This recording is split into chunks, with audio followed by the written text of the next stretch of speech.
Tin Pan Alley was the publishing center for popular music in the late 1800s through the mid-1900s. Many of the country's music publishers had offices in the Tin Pan Alley district. The naming of Tin Pan Alley is attributed to Monroe Rosenfeld, a reporter for the New York Herald and a sometime composer himself. When he wanted to write a story about the local music scene, it was suggested that he contact Harry von Tilzer. As he sat in the great man's office, he listened to dozens of pianos banging away and was struck by the thought that they sounded like someone pounding on tin pans. He filed his story and called the area Tin Pan Alley. Yes, there really was a place called Tin Pan Alley. In fact, there were several places. Before getting its distinctive name, the popular music center flourished in the late 1800s around Union Square, where the sounds of music filled the air every night.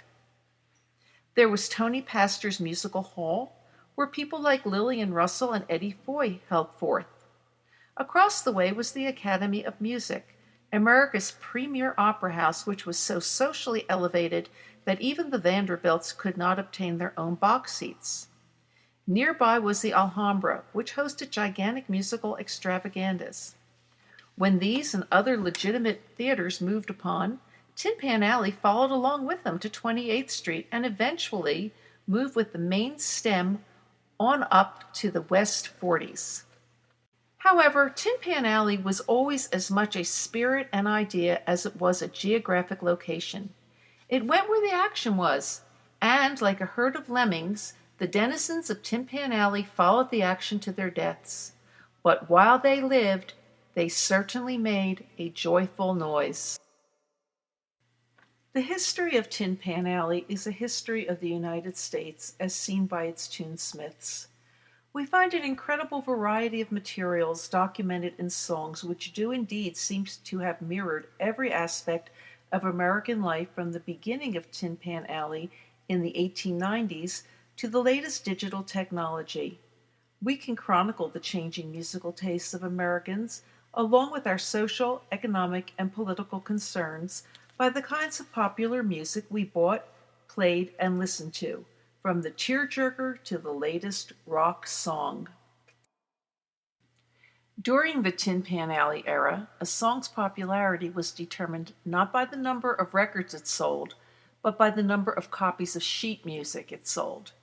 Tin Pan Alley was the name given to the publishing business that hired composers and lyricists on a permanent basis to create popular songs. The publishers used extensive promotion campaigns to market these songs to the general public in sheet music form with attractive covers. By the late 1800s, over 500,000 youngsters were taking piano lessons. Piano's popularity created demand for sheet music. As the demand grew, so did the number of music publishers. Throughout Tin Pan Alley's 70 years, popular music was developed in a variety of forms: love ballads, syncopated tunes, Latin American music, nonsense songs, show tunes, and marketed for adults. The music was presented and promoted in sheet music form for voice and piano. The public was induced to purchase the music sheets when they saw and heard their favorite performers incorporate the songs into their acts, first in the theater and in vaudeville, then through recordings, first on cylinders, then on flat discs, which rotated 78 times per minute, later on radio, then in films, and finally on television. Before the 1890s, such occupations as composer, lyricist, and even publisher of popular music did not exist. This is not to say that popular songs were not written and published, but that nobody was hired expressly to compose and write them on demand. That demand came later, after the alley was firmly established, either from the stars who wanted songs suited to their personalities, or else from the publishers who demanded songs of a type which a rival publisher had and which the public was currently buying. After the vaudeville era, when radio captured audiences, Airtime became a precious commodity, and song pluggers, also known as contact men, concentrated on those orchestra leaders and singers who had their own programs. Bing Crosby, for example, with regular exposure on both radio and in the movies, became the greatest plug a song could have in the 1930s. While getting the song recorded by as many performers as possible was desirable, the main thrust of plugging a song was to sell copies of sheet music.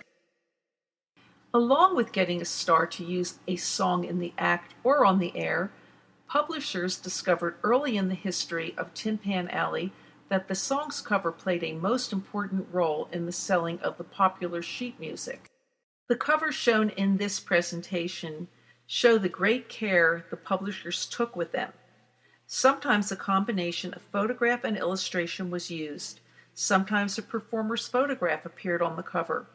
A performer's photograph on a cover served as an incentive for the performer to retain the song and to encourage fans of the performer to buy the sheet as a souvenir. By the turn of the century, cover art was a significant element in helping to sell copies of sheet music. Today, these covers often comprise the only extant photographs of some of the places and people of this era, giving the covers added desirability, importance, and value. The artwork of each era in Tin Pan Alley's history is distinctive, as many people collect sheet music today as collect postcards, posters, and other works of popular art. Among the important factors in the rise of Tin Pan Alley was the rapid growth of vaudeville.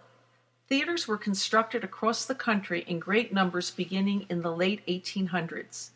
Names like Strand, Lyceum, and Orpheum sprouted up in towns and villages everywhere.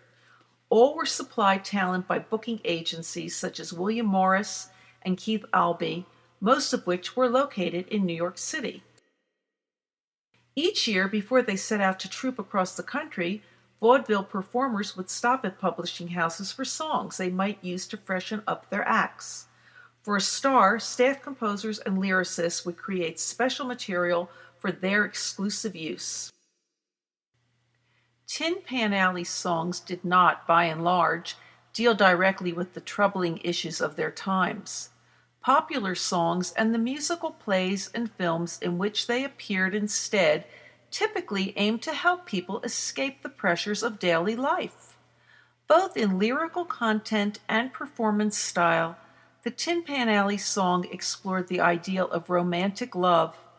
Unlike the old European ballads, in which the action of characters was often narrated from a vantage point outside the singer's own experience, the first-person lyrics characteristic of Tin Pan Alley songs, suggested in such song titles as What'll I Do, Why Do I Love You, I Get a Kick Out of You, and Somebody Loves Me, allowed the listener to identify his or her personal experience more directly with that of the singer. Tin Pan Alley songwriters, by and large, adopted a down-to-earth manner of speech, as in songs like Jeepers Creepers, Where'd You Get Those Peepers?, that suggested that any working stiff could experience the bliss of romantic love or, through the torch song, suffer the heartbreak of a romance gone sour. The sheet music covers shown during this presentation represent a few of many Tin Pan Alley songs. Not all were popular. Not all were successes. How many of these have you heard of? How many of these can you sing? Between 1892 and 1900, the most popular hits were After the Ball, The Man Who Broke the Bank at Monte Carlo, The Little Lost Child, The Sidewalks of New York, The Band Played On, Mr. Johnson, Turn Me Loose, There'll Be a Hot Time in the Old Town Tonight, Warmest Baby in the Bunch, On the Banks of the Wabash, At a Georgia Camp Meeting, Hearts and Flowers, Hello My Baby, and A Bird in a Gilded Cage. Are the songs from the first decade of the 1900s any more familiar? Mighty Like a Rose, Bill Bailey, Won't You Please Come Home, In the Good Old Summertime, Give my regards to Broadway. In the shade of the old apple tree, shine, little glowworm, shine on harvest moon. Take me out to the ball game by the light of the silvery moon, and Down by the Old Mill Stream are listed as the most popular songs during the first decade of the 20th century. The songs that were popular between 1910 and 1920 might be more familiar to you. They include Come Josephine in My Flying Machine, Let Me Call You Sweetheart, Alexander's Ragtime Band, Some of These Days, Peg of My Heart, The Darktown Strutters Ball, Kickity Katy, God Bless America, Oh By Jingo, Swanee, and Whispering.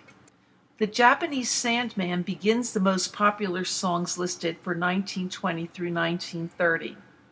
Also included are Carolina in the Morning, Lovesick Blues, Way Down Yonder in New Orleans, Yes We Have No Bananas, I Cried for You, Everybody Loves My Baby, All Alone, Sweet Georgia Brown, Babyface, Ain't She Sweet, My Blue Heaven, and Happy Days Are Here Again, published in 1930. Symbolically, Tin Pan Alley died on April 12, 1954, when Bill Haley and his Comets recorded Max Friedman and Jimmy DeKnight's Rock Around the Clock. It had been published a year earlier and would not create a sensation until a year later, but Haley's recording for Decca would become the first international rock and roll bestseller. By the time Elvis Presley recorded his first disc for RCA Victor, Heartbreak Hotel, in January 1956, there was no doubt that the era of Tin Pan Alley was over. From that point on, the list of each year's top 10 songs would be almost entirely composed of rock and roll numbers, which were not sold to any great extent in sheet music form. Popular music, which had been originally created for adults who went to vaudeville shows, theaters, nightclubs, and saloons, and who bought sheet music to sing and play, became dominated by teenagers who valued the performance more than the written music and words. Today we will attempt to take you back in time while performing songs popularized during the Tin Pan Alley era. We hope you enjoy this genre as much as we do, enough to want to take us home with you. The scrolling sheet music covers that you are now viewing represent the 24 songs featured on our album, Back in Time. This album was a project we recently completed in celebration of our golden wedding anniversary.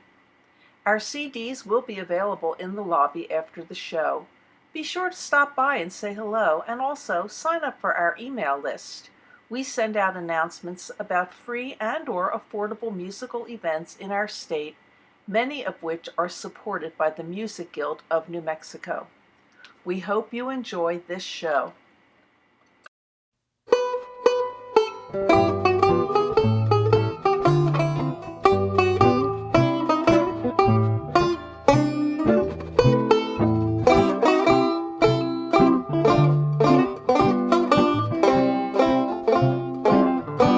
It's very clear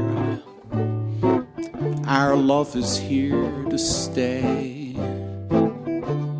Not for a year, but ever and a day. The radio and the telephone And the movies that we know may just be passing fancies, and in time may go.